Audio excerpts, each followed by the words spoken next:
Hello guys, magluluto tayo ng masarap na chicken barbecue. Kung nagtitipid kayo at hindi kayang bumili ng mang inasal, pwedeng gawin nyo to sa bahay. Pag-marinate lang ng manok, lagyan ng kalamansi, mamasita chicken barbecue sauce, oyster, toyo. Lagyan din natin ng paminta at asukal. And lagyan din natin ng ketchup.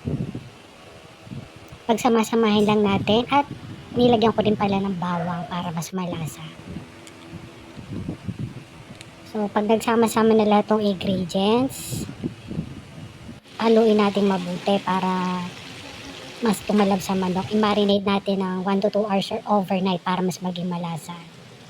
Tapos saka ko siya ipinirito para mas nanunuot yung lasa sa loob ng manok. Ayan, ganyan na itsura after ko siyang iprito.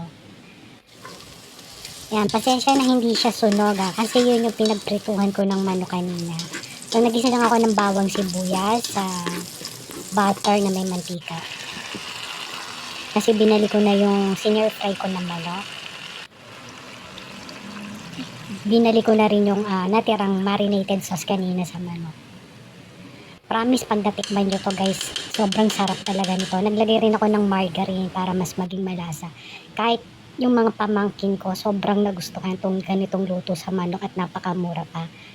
So ayan, tapos na guys, hanggang sa uulitin. Bye!